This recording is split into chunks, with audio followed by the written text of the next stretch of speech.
예, 안녕하세요. 저 손정수입니다. 아직 제가 카메라 세팅을 좀 배우고 있는 시기라 이걸 좀 어떻게 좀 준비하느라고 좀 시간이 좀 걸립니다. 이게 방송이 고르지 않더라도 좀 양해 부탁드립니다.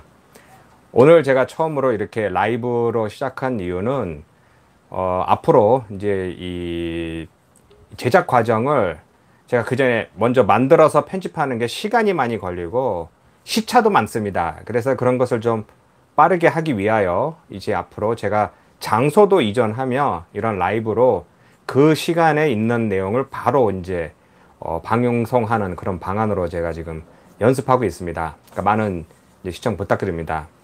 오늘 제가 준비한 내용은 이제 2021년 1월 이제 처음 들어와서 그러니까 연말에 어떤 일이 있었고 지금 현재 전 세계적으로 이제 많은 관심을 받고 있는 이 코로나 바이러스와 브라질은 이제 어떻게 될 것이냐 이제 이런 내용을 좀 정리를 해봤습니다.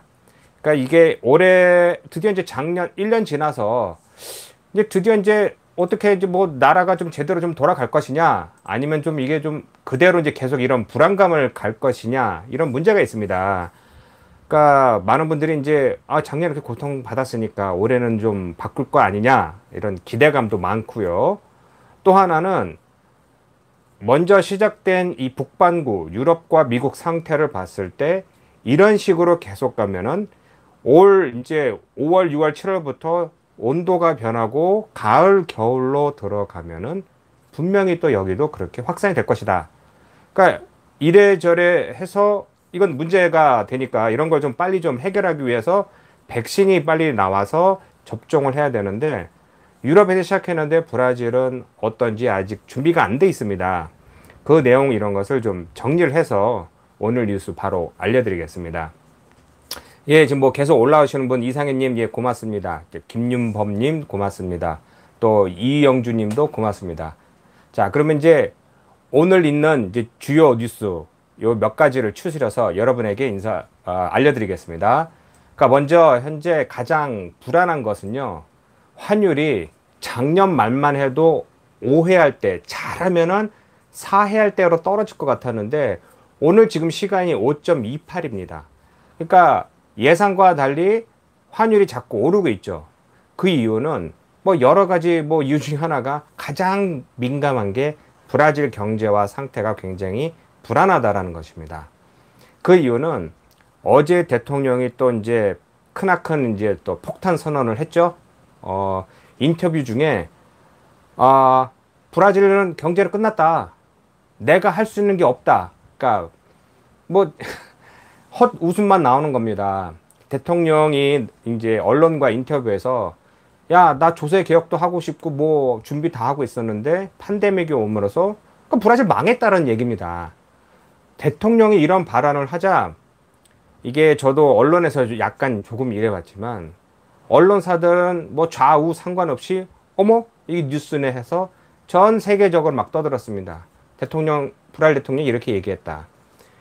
그 얘기 나오자 바로 지금 경제는 요동을 쳤고요. 또 더군다나 경제학자들은 나서서 무슨 소리냐. 지금 수치가 지금 숫자만 봤을 때 경제는 약간 불안정하지만 브라질은 안 망했다. 잘 갈 수 있다. 몇 가지만 이렇게 맞춰가면 된다. 뭐 이렇게 나오는데 리더라는 사람이 그렇게 나서서 얘기를 하면 안 되는 겁니다.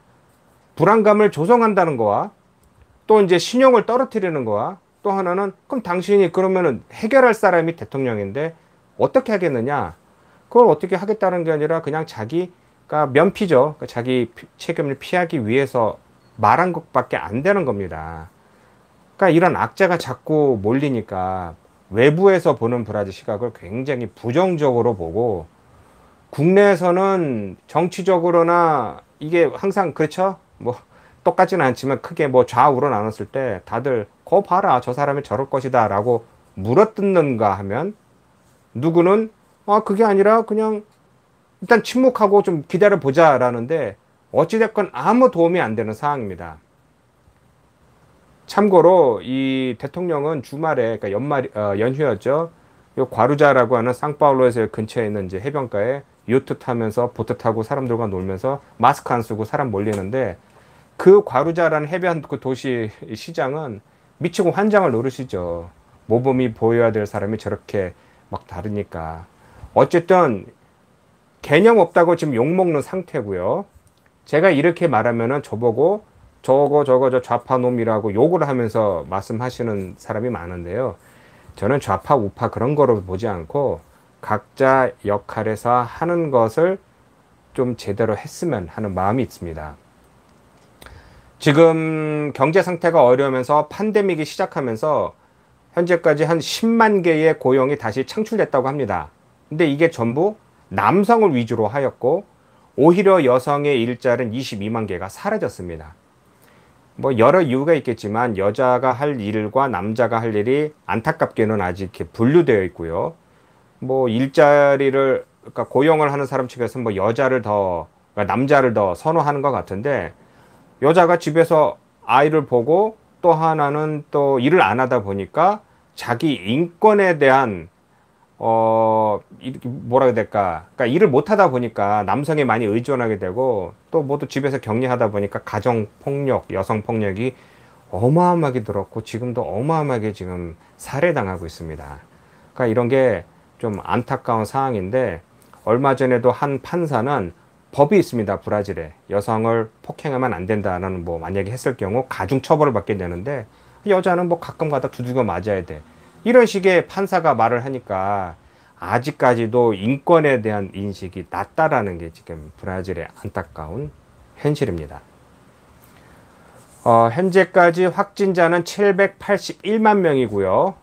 또 사망은 현재 19만 8천 명, 그러니까 요번 주 되면 한 20만 명이 넘어갈 것입니다. 참 안타까운 상황이고요. 지금 질문이 몇 개 올라오셔가지고 제가 이렇게 보고 있는데 제가 나중에 연락드리겠지만 제 책은 이 브라질에서는 지금 상파울루에서는 오뚜기라고 하는 식품점에서 구매하실 수 있고요.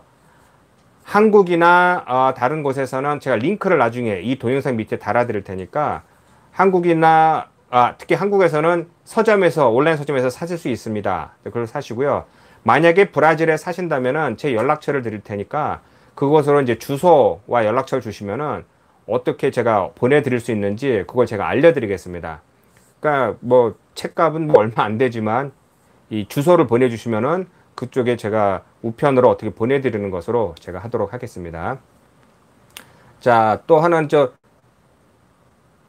글쎄요, 뭐 현 상황에서 어떤 사람이 대통령이 되어도 브라질 경제사회가 변할까요? 라고 질문을 하셨는데요. 이게 정치적인 상황에서 가장 큰 문제가 제가 수차례 말씀드렸는데요. 이게 좌우로 나눠져서 기존 정당 5개 정도가 5개로 나눠져서 계속 이어오는 정치 상황에서 어쩌다가 지금 현재 대통령이 당선이 됐습니다. 근데 이 대통령은 좌우가 아닌 그냥 중도파, 그러니까 나는 센트롱, 그러니까 가운데, 나는 이쪽 양쪽에 휩쓸리지 않겠다라고 했는데 결국은 혼자 할 수가 없어요. 브라질을 정치는. 이 수십 개 정당이 서로 뜯어먹어야 되기 때문에 그러다 보니 어쩔 수 없이 이 기존의 정당들이 현재 대통령을 도와주지 않고 누르고 있는 겁니다. 그러니까 이 사람이 대통령이 막말을 하고 뭐 언행과 이런 게 좀 문제는 있지만 기존 정당과 달리 새로운 개혁을 하려고 하는 건 사실이고요. 노력을 했고 지금 잘 안 되고 있는 게 문제인데 그 이유는 기존 정당이 너무나 꽉 잡고 있어서 조금이라도 뭐 틈을 안 주는 것이죠. 결국은 누가 되든 간에 이 모든 것을 다 어우러서 강력한 리더십을 발휘하든가 어떤 힘을 발휘해야 되는데 제가 기억나는 건 8, 90년대만 해도 말 나오던 건 독재를 원하던 사람도 있었습니다. 지금 현재 대통령이 선출됐을 때도 군부여 일어나라, 군사정권이여 다시 일어나라 라고 한 사람도 있고요. 지금도 대통령 지지하는 사람들이 그런 사람이 많습니다. 근데 우리가 알지만 21세기에 군사 독재? 그거로 세상이 변할 거였으면 다 변했죠.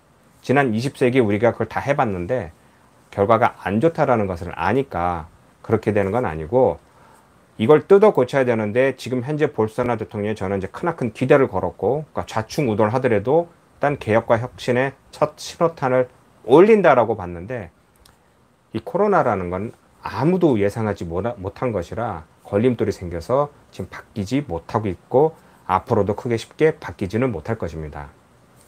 이어서 오늘 제가 준비한 또 뉴스를 또 설명드리면요.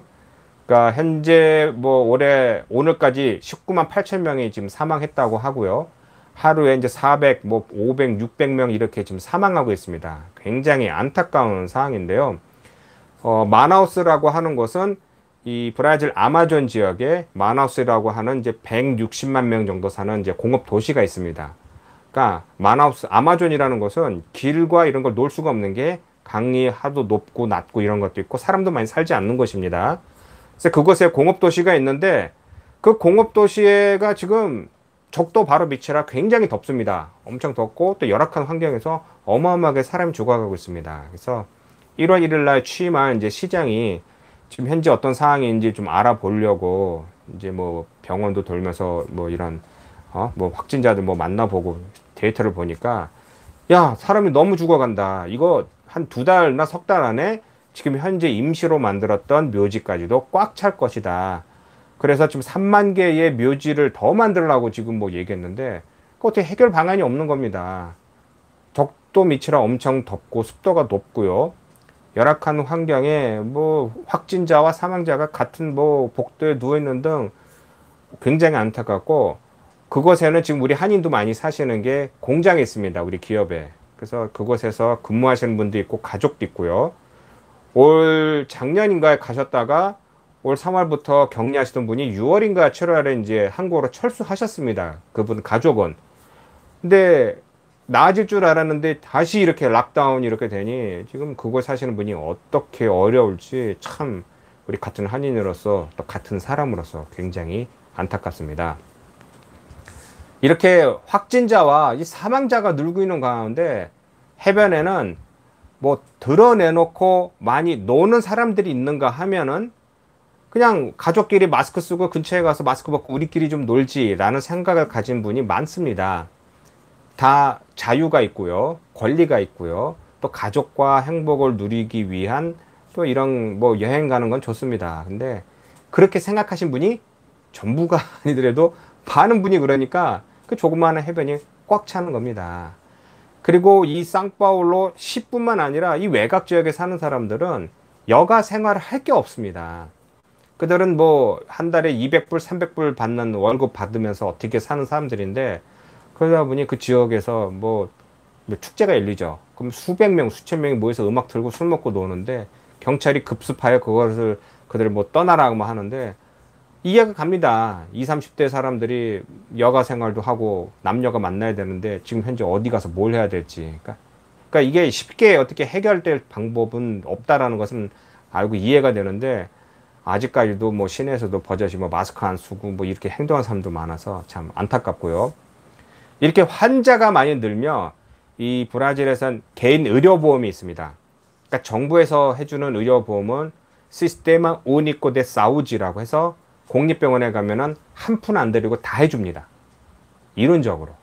근데 왜 이론적이냐면 그럼 브라질 전국 2억 명 되는 사람이 그 시스템을 다 이용한다면 당연히 거긴 적자죠. 그러니까 뭐 잘 되는 곳도 있고 운영이 잘 되는 곳도 여러 지역이 있는데 일반적으로 그것에 가면은 뭐 의사가 몇 명 안 되는 의사가 다 진단해야 하기 때문에 진찰하기 때문에 굉장히 오래 걸리고 뭐 좋기도 하지만 나쁜 점을 이제 많이 안고 있는데 이런 것을 좀 없애기 위해서 개인 의료보험을 많이 드는데 의료보험이 이게 매년 초에 인상합니다. 1년에 한 번씩. 근데 1년에 올렸는데 작년에 인상을 못했으니 작년에 못한 인상한 올해 인상한 또 환율 차이 또 작년에 많은 사람들이 의료보험을 썼으면은 그 비용을 대비 또 인상을 해야 됩니다. 이런 것을 합쳤을 때 한 40% 올린다고 합니다. 40%. 갑자기 제가 만약에 한 300불 내고 있다고 하면은 300불에서 갑자기 100불 더 내야 되는 거예요. 그러니까 이게 진짜 불안해 아니라 환율은 40% 올라서 물가도 40% 올랐지만요. 벌이나 월급 받는 사람은요. 임금은 그대로죠. 그러니까 이게 악순환이 자꾸 지금 계속 지금 돌고 있고요. 자, 이제 드디어 이제 또 학교는 이런 상황에서 상파울루와 리우데자네이루만 해도 2월 초부터 개학을 한다고 합니다. 그러니까 이제 되면, 그러니까 드디어 이제 아이들을 이제 학교로 모으자. 1년간 쉬었으니 지금 이렇게 해서 또 뭐 사람들도 채용하고 지금 계속 이제 돌아가고 있다는데 학부모들도 불안하고요. 학생도 불안하지만 집에서 받았던 스트레스, 또 못했던 공부, 또 이 차별적인 이제 시각 뭐 이런 것을 다 좀 묶어서 아이들이 좀 뛰어놀게 하는데 왜 그렇게 되느냐? 지금 백신입니다. 백신 드디어 이야기가. 백신이 드디어 상파울루 주에서는 생산을 하고요. 지금 이제 접종하기 위하여 요번 주에 지금 어제부터 식약청이라고 하는 이제 브라질에서는 안비사라는 곳인데 계속해서 지금 얘기하고 있습니다. 빨리 허가를 줘라. 허가를 등록을 했고요. 허가를 줘야지 우리가 1월 25일부터 접종을 한다. 그러니까 만약에 허가가 떨어지면은 1월 더 앞당겨서 하겠다. 뭐 이런 식으로 상파울루 주는 이 접종의 모든 것을 다 걸었습니다. 근데 이제 안비사라고 하는 이제 연방 이제 보건부에서는 이제 자꾸 이제 그걸 아니야 이거 위험이 있어 아직 뭐 기다려라 뭐 이렇게 지금 하고 있는 상황이고요. 이것을 또 접종을 하면은 상파울루 주에서는 자 이제 안전하니까 우리 다 그냥 우리 안전한 생활하자라는 식으로 지금 밀고 있는데 중요한 게 이 백신은 중국에서 가지고 와서 이 부탄 땅이라고 하는 이제 상파울루 주정부 소속되는 연구소에서 이제 생산한 중국산 백신이라는 것이죠. 그러니까 연방 정부뿐만 아니라 주민들도 굉장히 불안해하는 사람이 많습니다. 이 백신 못 믿겠다 이런 사람이 많고요. 연방 정부 쪽에서는 야 우리는 또 가져야 되는 거 아니냐라고 해서 그 아스트라제네카 그러니까 영국 옥스퍼드사와 같이 이제 개발한 아스트라제네카라고 하는 이 백신을 200만 개 그러니까 수입 허가를 지금 해줬습니다. 그래서 이제 그것은 이제 리우데자네이루 주에 있는 피오크루스라고 하는 연구소에서 백신을 이제 라이센스 만들어서 이제 사실 라이센스 만든다는 거는 뭐 배양하는 거 그런 거보다 가져와서 뭐 포장하고 뭐 이런 게 있습니다. 그래서 이제 연방 정부 측에서 이제 그것을 이제 백신을 이제 하겠다, 접종을 하겠다라고 하는데, 그러니까 이제 이게 싸움이죠. 연방 정부냐, 주정부냐, 상파울 주정부냐. 그리고 그 나머지 다른 주들은 개발을 한다라든지 아니면 그것을 뭐 이게 여력이 없어요. 그걸 하려면은 뭐 연구소도 있어야 되고 뭐 돈도 있어야 되고 하는데 그런 게 없다 보니까 상파울루와 리우데자네이루 그나마 인구가 제일 많고 큰 1, 2위 주가 주도를 해서 하는데 연방 정부에서도 가만히 손 놓고 있으면 안 되니까 우리도 뭐 특히 뭐 어제 뉴스 나왔죠. 인도에서 만들고 있는 백신을 해외로 수출을 금지한다. 뭐 이렇게 하니까 연방 정부가 어제 뭐 부랴부랴 인도한테 얘기해서 우리 좀 도와주세요 해서 뭐 협약을 했다라고 발표를 했습니다. 그러니까 저는 이제 여기서 말씀드린 거는 접종도 브라질도 이제 시작을 하는데 접종을 제가 지난번에 동영상 말씀드렸지만 이게 백신을 생산 또 이렇게 이제 배달 또 이제 접종 이게 쉬운 게 아니에요. 보관도 중요하지만 접종하기 위해서는 누가 하겠습니까? 그걸 하기 위해서는 간호사나 보건부 직원 이런 게 쭉 있어야 되는데 여기는 또 이제 그 브라질은 이제 그 보건소가 많이 이제 활성화돼 있으니까 사람들이 이제 준비가 다 돼 있다. 그러니까 이제 백신만 오면 된다 하는데 웬걸 주사기가 없죠. 브라질에서도 생산하는 게 소량만 생산하고 나머지는 다 이제 수입에 의존하는데 전 세계적으로 지금 파동이 난 거죠. 주사기가 없어요. 그래서 며칠 전에도 공부에 이제 그 입찰을 딱 했는데 아무도 주사기에 대해서 이 입찰을 이제 거부를 하니까 연방 정부가 또 알아봤더니 가격이 어마어마하게 오른 겁니다. 그러니까 조금 전에 뉴스 나온 게 볼소나로 대통령은 중단. 가격 너무 올랐어. 떨어질 때까지 기다려. 떨어지긴요. 주사기가 언제 가격이 떨어져 지금 이 시기에. 그러니까 이건 뭐 그냥 꿈만 꾸는 이제 그런 이야기고요. 어쨌든 연방 정부와 주정부는 해서 이제 1월부터 계속해서 이제 시작을 할 겁니다. 이제 하는데 이게 언제 되느냐? 그러니까 1월에 할 것이냐, 2월에 그러니까 리우데자네이루와 연방 정부는 옥스퍼드에서 개발한 아스트라제네카라는 것을 2월 초부터 접종한다라는 계획이고요. 상파울루 주정부는 중국산 백신을 1월부터 지금 백신 접종을 시작하겠다 이런 상황입니다.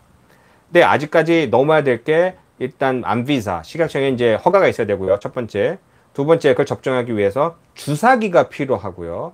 또 세 번째는 아무리 보건소가 많더라도 접종이 갑자기 몇백만 못 한답니다. 많이 몰릴 거니까. 그러면 이제 개인 병원도 이용해야 된다. 뭐 이런 말이 나오는데 아직까지는 지금 확정된 건 없고 상파울루 주정부는 1월 25일 날 상파울루 주시 창립일에 무조건 하겠다라고 지금 밀어붙여서 안 되면은 이제 소송까지 간다고 하는 그런 사항입니다.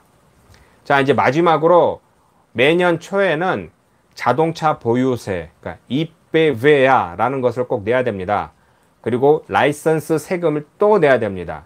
이런 것을 또 1월 초나 뭐 연말에, 그러니까 라이선스는 연말에, 또 이제 자동차 보유세는 연초에 내야 되는데, 이걸 이제 요번 주부터 자동차 번호 끝자리에 따라서 이제 날짜가 되는데 1월 달에 꼭 내셔야 되고요. 중요한 것은 예전에는 이런 이베베아라는, 그러니까 자동차 보유세나 세에히 엘리베라고 해서 라이센스 종이를 이만한 것을 꼭 소지하고 다녀야 되는 겁니다. 그러니까 불신검문 당하면은 이 자동차 내 소유로 돼 있고 주소가 어디 돼 있고 나는 또 세금을 냈다라고 종이로 보여줬는데 올해부터 바뀌었습니다. 이건 이제 앞으로 다 그런 것은 종이는 없어지고 다 스마트폰이나 어플을 깔아서 그것에 이제 보유를 해야 됩니다. 그러니까 이제 예전에는 좀 큽니다. 종이가 이만하게 돼가지고 그걸 접어서 차에다 눕고 다니든가 뭐 주머니에 들고 다니는데 이젠 그런 게 없이 다 스마트폰으로 이제 들고 다니면 되고요. 더 중요한 것은 자동차를 사고 팔 때 하는 종이 세에히베가 있습니다. 그러니까 초록색 종이라서 거기에 사인하면 이제 누구든지 내가 누구한테 넘기겠다 하는데 이것도 이제 없어질 겁니다. 그러니까 다 이제 앞으로 종이가 아니라 이 온라인 스마트폰으로 할 건데 아직까지는 종이는 가지고 있는 걸 계속 가지고 계시고 이제 나중에 이제 이게 바뀌게 되면은 차를 넘기게 되면 그때부터 이제 종이가 없어지는데 이것을 꼭 준비하시기 바랍니다. 자, 지금 또 이제 어느 분이 뭐 계속 뭐 쭉 얘기를 하시는데 제가 다 나머지는 얘기했고요. 예, 백신 얘기도 했고요. 뭐 30개 뭐 정당대회도 얘기를 했고요. 뭐 토목기사는 많은 돈을 벌다라는데 브라질에서 브라질에서 자격증을 가진 브라질 토목기사는 돈을 많이 벌죠. 근데 이제 외국에서 온 사람이 토목기사적으로 받는다? 글쎄요, 그거는 제가 수차례 말씀드렸지만 브라질에서 활동하려면은 영주권이 있어야 되고요. 또 하나는 포르투갈어를 해야 되는 거죠. 그리고 또 중요한 거는 외국에서 취득한 이 자격증은 다시 이곳에서 시험을 쳐서 봐야 하기 때문에 이게 쉽지는 않을 것입니다. 그리고 또 하나는 뭐 아프가라는 이제 도시를 말씀하셨는데 글쎄요, 이거 그냥 지방 도시는 상파울루나 리우데자네이루, 꾸리티바 이런 도시 이외에 웬만한 지방 도시는 그냥 다 조용합니다. 뭐 인구도 얼마 많지 않고 그냥 뭐 사람들이 뭐 그냥 살기에는 뭐 쾌적한 그런 곳이 있는데 불편한 점은 뭐 웬만한 거 뭐 하려면 다 대도시로 가야 된다라는 거와 뭐 먹고 사는 기회가 적다라는 것도 있고 또 어느 지역은 뭐 인종차별이 있다라고 하는 것이 있는데 이 아프카라라는 곳은 제가 알기로 상파울루 인근인 것 같은데 그래도 상파울루 주 인근은 일본 사람들이 많이 살아서 차별을 많이 안 받는데 그 이외에 다른 지방에는 원래부터 아시아인들이 많이 없다 보니까 알게 모르게 차별이 아니라 그냥 눈에 띄는 겁니다. 외국인이라고는 많이 보지 못했으니까 이제 그런 차이가 있는 것입니다. 자, 지금 현재 오늘은 이제 첫 방송입니다. 이제 제가 오래 많이 하려는 건 아니었고요. 몇 가지 사항을 제가 설명을 드린 것이고요. 이제 또 다음에 또 오늘 첫 이 라이브 방송을 좀 끝내고 다음에도 이제 시간이 된다면은 이런 식으로 여러분에게 자주 인사 올리도록 하겠습니다. 제 또 라이브를 또 봐주신 여러분 정말 부끄럽기도 하고요. 네, 정말 고맙습니다. 다음에 또 좋은 소식으로 여러분에게 인사 올리겠습니다. 고맙습니다.